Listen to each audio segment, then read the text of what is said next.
everyone. And, it's like, I'm not going to stand with my back and read this. Yeah, so what I'm going to do is put this right out here so that I can see all of you. Thank you, reenactors. I see you under that wing there. The reason I don't normally speak from notes, but today is going to be a very special program. It's going to be different. It's going to be a tribute to our friend and our World War II hero, although he did not consider himself a hero, Brigadier General Bud Anderson.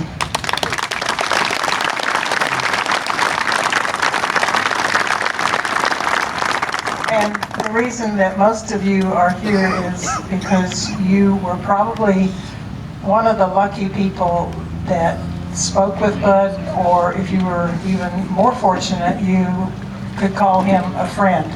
He was a friend to so many people, and he always had time for the kids and for us older people who loved Bud and were able to spend time with him. So I'm back to the script here. None of that was planned. Bud was a friend to hundreds of us in our Warbird community who share the loss of this great man. I'm wearing my flight suit today in his honor because flying with Bud was a big part of the wonderful times that we shared during almost 30 years of friendship. Now, Bud passed away at 102, so that tells you how old he was when we met, and I don't know how I could have known Bud for 30 years when I'm only 39. But there you go. But flying with Bud was a highlight for me over those many, many years in so many different airplanes. And whether we were flying a J3 Cub or the Mustang, Bud loved to fly and he loved his Warbird friends. He was energized by all of you, so thank you for being here to celebrate this life well lived. I have so many memories and that I could share, but we have people coming on who will share their memories with you. With a twinkle in his eye, though, and his special smile, we can still hear Bud saying, "That's not bad for a girl."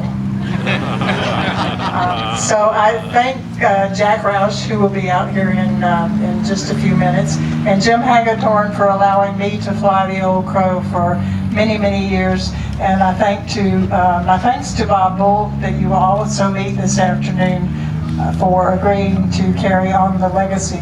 I think Jack would not have sold any of his airplanes had he not found guys that he could say, "You have to honor Bud." So to move forward, today we will also recognize others who passed since we last met here in Oshkosh in 2023, who were friends and participants in Warbirds Review. And during the first part of the presentation, as I alluded to, we will hear from Jack Roush, Jim Hagedorn, Ray Fowler, who has been a big part of keeping these airplanes flying for everyone over the years, and then we will introduce Bob Bull. And we'll end with a very fitting tribute, a military tribute ceremony to Bud, where we will have the folding of the flag ceremony. The flag was flown over the Eagle and the Veterans Tribute that you see here. That flag folding will end with a presentation to me of the flag that I will then take to the family in California next week for Bud's memorial that will be held there. At this point, I would like for you to direct your attention to the Jumbotron for the introductory video that the very talented Air-to-Air TV, Scott Guyat, and the entire crew have put together for you to enjoy.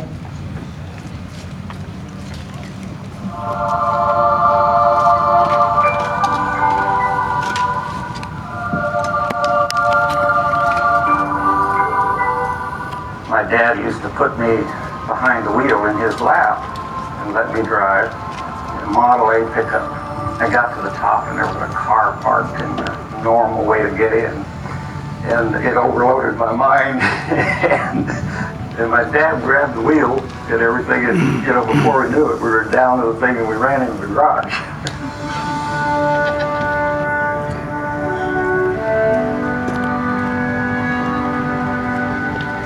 I can't remember when I didn't want to fly. As a youngster, I had that enthusiasm for aviation, and I really don't know.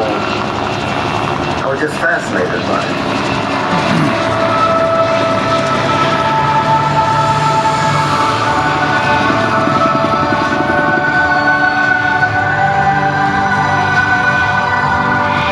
I looked up the requirements. You had to have 2 years of college in those days, 20 years old, unmarried, and of course physically fit.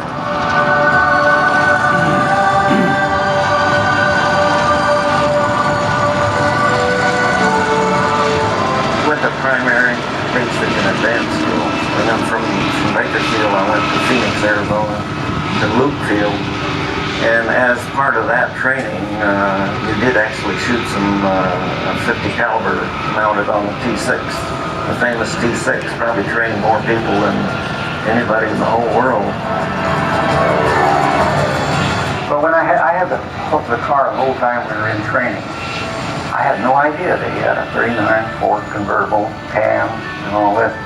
Of course, that's what I had, I had it from 1941 through 45, and then he sent Ed in there, and he had some tools scattered all over, big tools, hammers and big pipe wrench, and stuff.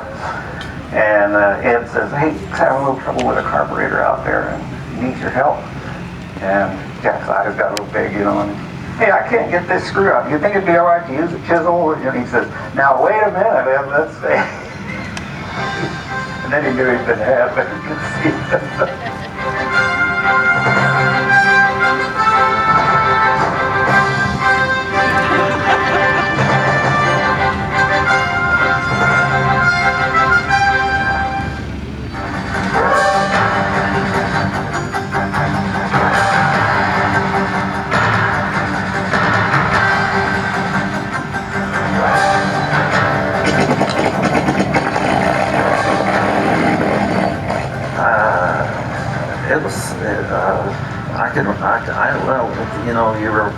You were scared. You were scared of the unknown. You didn't know what was going to happen. How am I going to react? Am I going to fight or am I going to run? It's kill or be killed. It's not. This is real. So I'm flying formation with him. We're doing the escorting. And somebody on the radio just says, "Mustang, Mustang, there's one on your tail." And I said, "Holy smokes," and he zigzagged around a little bit, and I was going to go out right there with him, So we keep on going, and he's, "Mustang, Mustang, he's still on your tail," And I said, "Holy smokes," And so I zipped down a little bit, and the guy hollers again, and so my flight lead, then he just whipped, he thought they were talking about him. And so he took some drastic, evasive maneuvers, and I'm staying right with him, And pretty soon he lost me.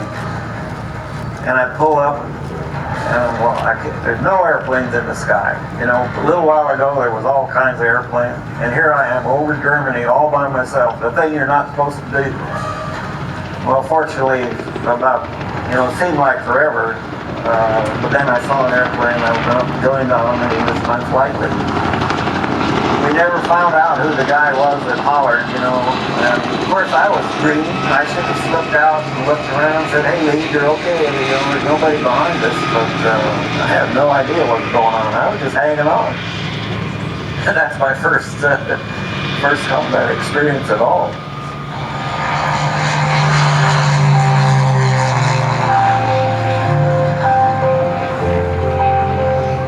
Every year at Oshkosh since 2001, Warbirds in Review has featured great legends of aviation. Today, we celebrate the life of one such legend. World War II triple ace Brigadier General Clarence E. Bud Anderson. He passed away in his sleep May 17, 2024, at 102 years old. As a close member of our Warbird family, Bud Anderson and his stories will be remembered. The next time you come around and I'm coming at him at this high angle wall, this might help a little bit here. What was happening, that I'm just falling in down. I need two hands to do all this dogfighting here, right? I was one to get in there and help you with. You need three hands, actually, right now. Fighter pilots, if I had to sit on my hands, I wouldn't be able to tell you this story. I need a prop. This is my job. That's the reason I'm still here. When you're in a dogfight, you want to get right on a guy's tail.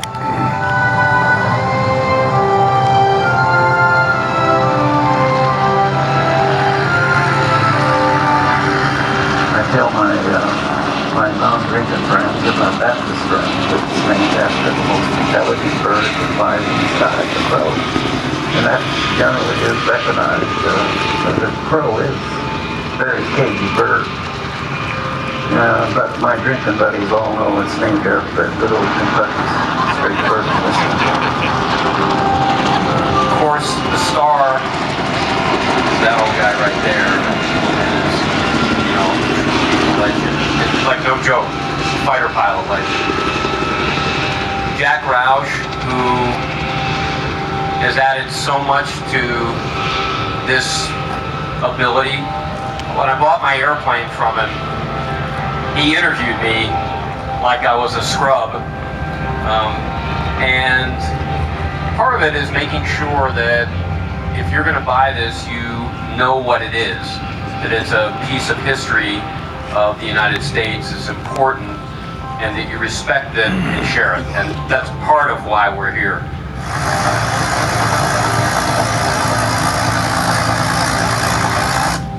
I love to fly. It is, I learn something every time I fly, and I enjoy it. And to be able to fly a Mustang at my age is something very special. And not just a Mustang, say a Mustang painted like mine. You realize that I've had 4 different airplanes, old crows. And there's two of them are still flying. One of them crashed and one got sold and is being repainted at the moment. But when I was able to fly those things, I don't know, it was a special event, I think you can imagine.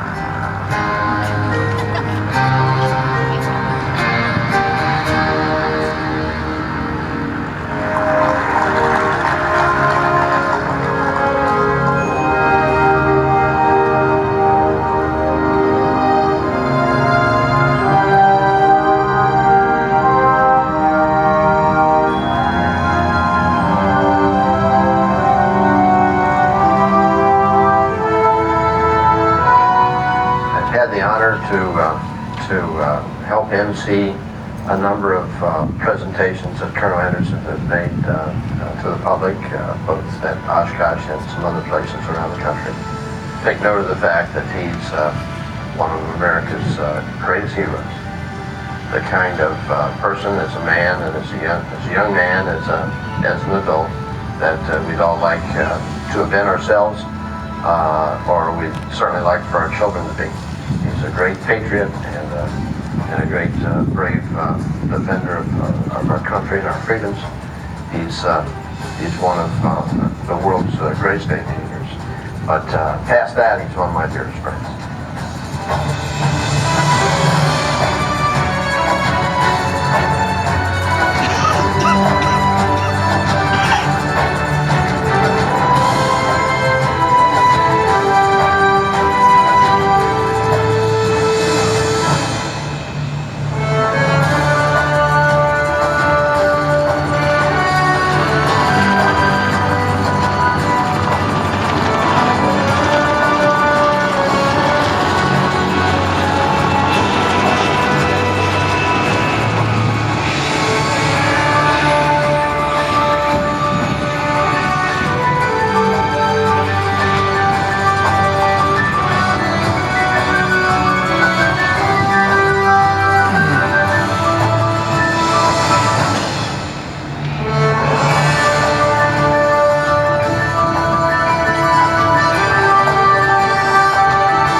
Wow.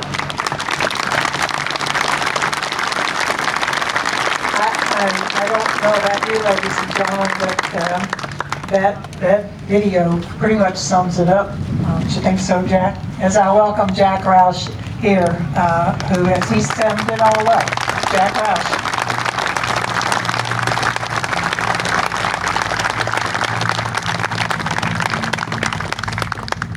We're going to lead off with Jack here in a few minutes, but I'll get these other gentlemen out here first. Jack, if you want to take a seat, we'll let the others spin for themselves. Oh, hi, Jim. As it always is. Jim Hagedorn, if you'd grab the next chair there, pull it up for you. Okay.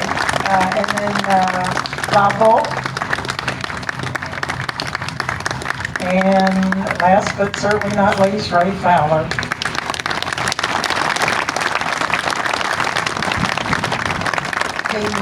The video that Scott Guy so talentedly put together, pieced together of all the events over the years, pretty much summed up a lot of our affection for Bud and some of our experiences with Bud. But I'd like to go to Jack right now and ask you to tell us a little bit about your experiences, your friendship with now General Bud Anderson, who unfortunately this is the first year, and Warbirds in Review will never be the same with Bud not here. Jack, it's all yours. When I started coming to Oshkosh more than 20 years ago, it was with the encouragement of Ed County Bowling and to celebrate Bud Anderson's military career and to hold him up as an example of what a true patriot means to the generations that follow their acts of bravery that they are engaged in. I regard Dad as a man whose values and reputation a father would wish to be held by and served by a son or a son-in-law or oneself. As the trials and tribulations are forced on our complex daily lives, Bud demonstrated his unselfish nature through his yielding of the 3/4 of an enemy shot down in action during World War II, and through his repeated recommendation of other aces, overshadowing his own accomplishments for the transfer of their name and imagery to the P-51 Mustang restorations I've completed over the last 20-odd years. Bud was a dear friend to me and my family, as well as to many of the folks that share aviation interest. He set a high standard for not only aviators to measure themselves to, but to the patriots and the citizenry that he helped to preserve and defend during the war.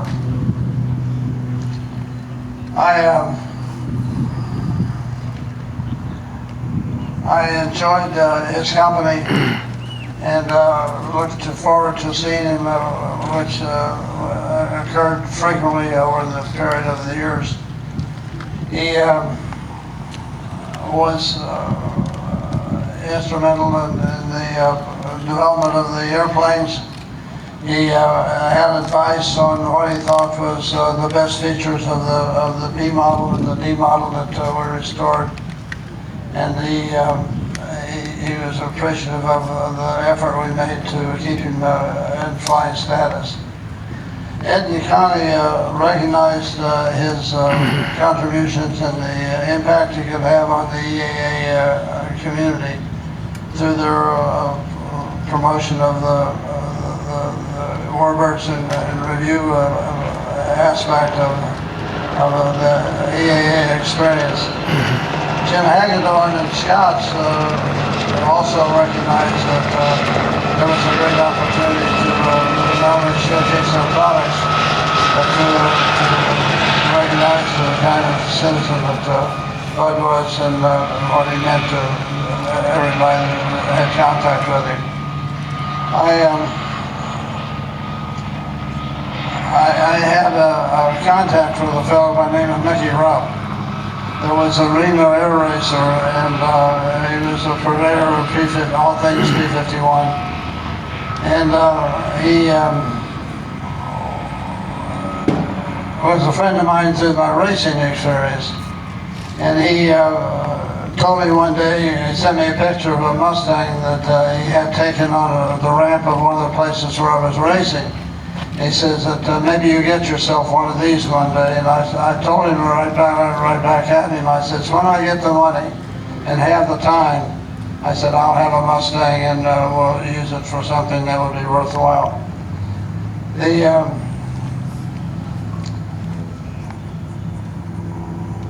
The experience I had with Bud was unlike I have with any other person I wasn't related to.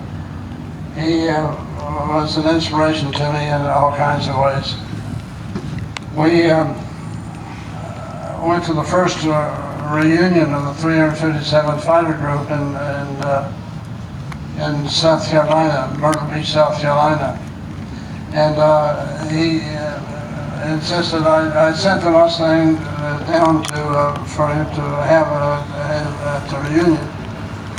And he was anxious for me to get there. I arrived in my 421 Cessna and was anxious to have a ride with him in the Mustang. He helped me get in the back seat of the Mustang, same airplane, the P model that Jim Hagedorn has and has recently transferred ownership to Ray Fowler and his foundation. But anyway, he had this airplane there, and he got me in the back seat and took off, and it had a overheat.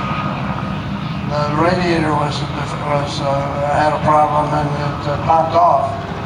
And he came back and landed after just one circle of the airport. And he says, maybe it needs to have fluid in it. So we put fluid in it, got it all the way full again.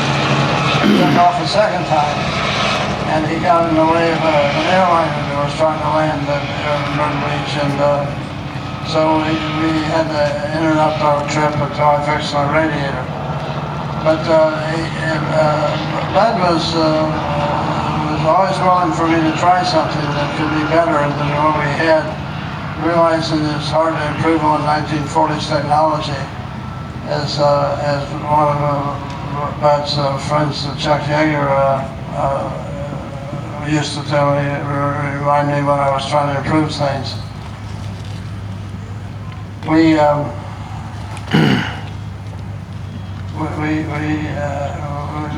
kept it going. I used some lithium as a heat transfer agent in the exhaust valves, and lithium would vaporize and go to the top of the stem, and then it would not fall back down, as I guess the engineers of Rolls-Royce and Packard found out back in the day.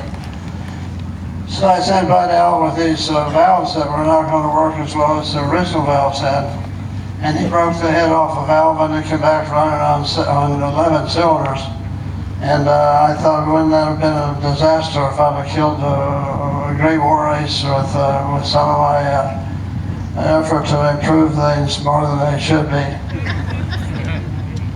That was an example of what I tried to do for Bud that didn't work out right. But I knew this day would come when we started with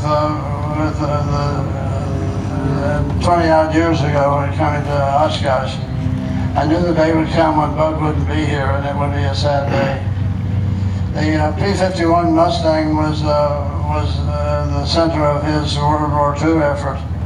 And as I was able to retrace the steps that had been made to make the engine, the airplane available with the Merlin engine, it came clear to me what a tremendous effort the war industry has made to make things better for all the allies who are competing against the Axis. Bud will be forever in my memory, and I look forward to sharing his stories the things he did, which I was a part of many of his explanations of the war experience he had. It'll be not without a tune that I remember him as time goes on. Jim, you got something to say? Thank you, Jack. Now, Jim, thank you. Hey, y'all. Whoa. Just thinking, any military fighter pilots out there? So you of us. So it'll be most meaningful what I'm saying about Bud to military aviators. It was a little bit of an accident that I ended up having a relationship with Bud, because Jack put me in the back of a Mustang, and I had known him maybe 10 minutes, and we were at VNE, I don't know, I think down low, it's close to 500 miles an hour, below the trees. I didn't know the guy. We landed, and I said, I have to buy one of these. And he said, I'm going to sell you the Gentleman Jim airplane, which was a Jaeger airplane. And then, I don't know, stuff happened in his family and his marital life, and he said, I can't sell you that airplane anymore. It's going to be the old Crow. And I was disappointed, because there would have been a more thorough rebuild on the Gentleman Jim airplane. But the old Crow airplane was my connection with Bud. And I think actually it was a better airplane. The airplane flies really, really beautifully. So I come to my first Oshkosh after I got checked out of the Crow. And Bud is there, Connie's late husband, Ed is there, and up on a golf cart drives General Jaeger. And as a, younger at the time, F-16 driver, like, meet Chuck Yeager? That was, so I said, dude, is that Yeager? And Bud and Ed said, yeah, that's him. You should go say hello to him. Now, I don't know if people know that Yeager in his older age got real grumpy. Okay? Real grumpy. But Bud Anderson and Ed Bowen are saying, just go right over there, just introduce yourself. And I was so dumb that I did that and said, General Yeager, Jim Hagedorn, F-16 driver, Air Force. And he said, go fuck yourself! And I turn around, and there's fucking Bowman and Bud Anderson laughing their ass off. That was the funniest. This is my introduction to Oshkosh. Did you tell me you were going to tell me? Sorry about my I'm sorry, folks. Blip. Do we have blip ability from our production? Another fun, if you watch the video, fighter pilot hands telling stories. And we at Scott's hosted the Gathering of Mustangs in Columbus, Ohio. And so we had a big chalet and all that stuff. And Bud spent a lot of time with us. And he was talking to our associates. And he was having a hard time managing both the hands and the mic. But he got to tell the story about his most challenging kill. And he kept the mic, and I got to be his hands. And that's a big honor, for a young fighter pilot to be Bud Anderson's hands as he's telling about the most challenging dogfight. I'm going to tell one last story, which is not as happy, actually, but it has to do with getting old. When I bought my airplane, Anderson was flying it pretty frequently. He'd go up to Roush's place at Ypsilanti and fly around. And the older he got, the more he was forgetting to make radio calls, and flying around in the Detroit Class Bravo can be challenging.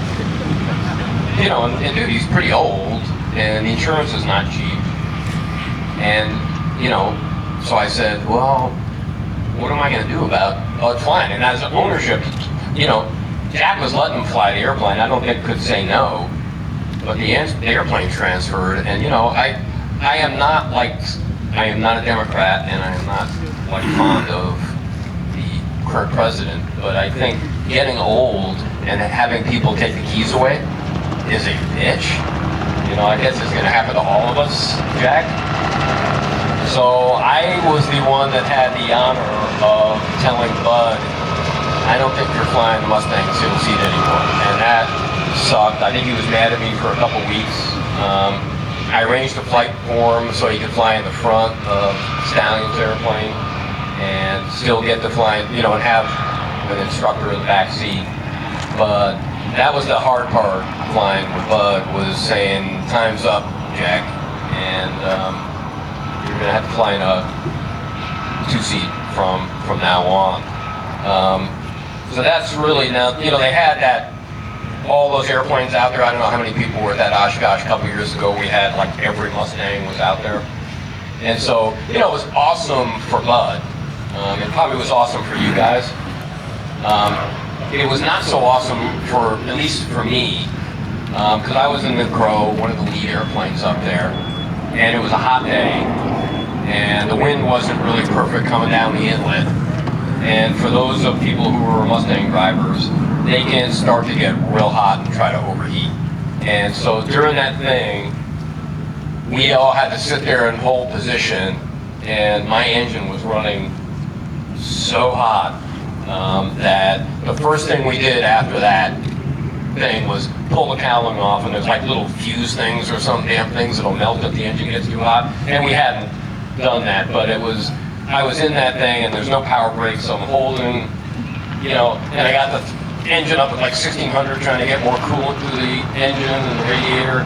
And so it was great for everybody. It was super loud. It sounded great, I think, but it was super uncomfortable for me. So that was, Bud was happy. It was hard on me. Are you going to say anything?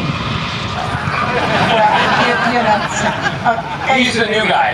Yeah, okay, the new guy. So Jim, thank you very much, and I hope we can, that was a great story. I think we enjoyed it. Maybe we can bleep you out where we can share it with other people, but thank you, everyone.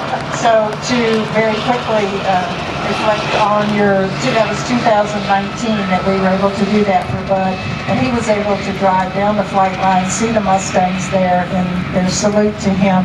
We are going to do that again on Friday of this week. At the end of the Warbirds show, the show will close with a missing man tribute, but prior to that, we're going to have a lineup of P-51s and invite the other fighters and the T-6s to line up on the taxiway and have a salute to Bud.